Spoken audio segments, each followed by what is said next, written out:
தம்பி ஏய் வாப்பா. என்னங்களா? அட உன்னைத்தவா ஏனப்பா ஆள் 6-7 அடி இருந்துட்டு அரை முடி தேங்காய் குடிஞ்சு பொறுக்கிட்டு இருக்கியா? தப்பு இல்லையா அது? மனுஷன் தேங்காய் பொறுக்கிறது தப்புன்னா சாமிக்கு தேங்காய் உடைக்கிறது தப்பு தானுங்கண்ணா. எங்கிட்டயே நாட்டியம் பேசுறியா நீ? உண்மையை பேசுறதுக்கு பேரு நாட்டியமாங்கண்ணா. ஏய் மனுஷனா போறதா ஒரு லட்சியத்தோட இருக்கணும். அண்ணா குனிஞ்சு தேங்காய் பொறுக்கிறதுனால லட்சியம் இல்லைன்னு நினைச்சுக்காதீங்க. எனக்கு லட்சியம் இருக்குதுங்க. என்ன பின்னால தெரியுது இல்லைங்க அரமனை. அதுல வேலை சேரணுமாக்க சொல்லு வேண்டாம் சேர்த்து விடுறேன். இல்லைங்க, அந்த அரமனை ஒரு நாள் எனக்கு சொந்தமாக்கிக்கோணுங்க.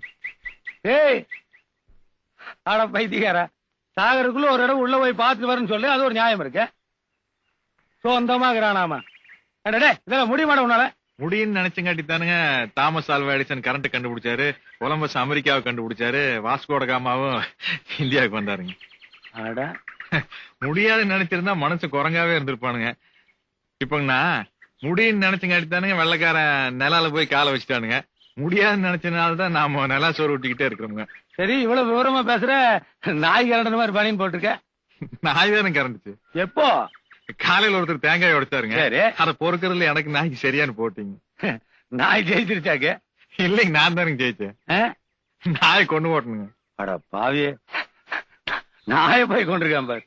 நாம முன்னுக்கு வரணும்னா அப்புறம் நாய் என்னங்க மனசு நின்னுங்க ஏறி மிதிச்சு போயிட்டே இருக்க வேண்டியதானே. ஒரு அரசியல்வாதி கிட்ட வேலைக்கு சேர்ற எல்லா தகுதியும் போட்டிருக்கு. ஆமா இவ்வளவு விவரத்தையும் வச்சுட்டு நீ ஏன் தேங்காய் பறிக்கிட்டு இருக்க?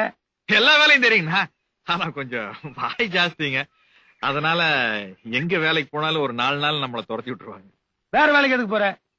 சிரிக்கவே தெரியாதவங்க அகில இந்திய ரீதியில பெரிய பெரிய தலைவராகிறப்ப சிந்திக்கு தெரிஞ்சுட்டு நீ தேங்காய் பறிக்கிட்டு இருந்தீங்கன்னா இந்த தேசத்தை யாரு காப்பாத்துறது? எங்கிட்ட வேலைக்கு வந்துடுறியா? சரி. வேற என்ன? அமாவாசை போய் அந்த கோயில் கடையில் நான் சொன்னு சொல்லி கத்தி படாம நல்லா நெகு நெகுன்னு சேவிங் பண்ணிட்டு புது துணி போட்டு வரணும். சரி. எவ்வளவு வேணும்? ஒரு 500 ரூபாய் கொடுங்க. ஹலோ, இவர் ரூபாயோட மதிப்பு தெரியாம பேசிட்டு இருக்கானா? சரிங்க, இன்னத்து நிலவரம் போடுங்க. அமெரிக்கன் டாலருக்கு 7000 ரூபாய். இப்படி இப்படி இப்படி ஆட இந்த கருவத்துக்கு ஏழை போடப்பா.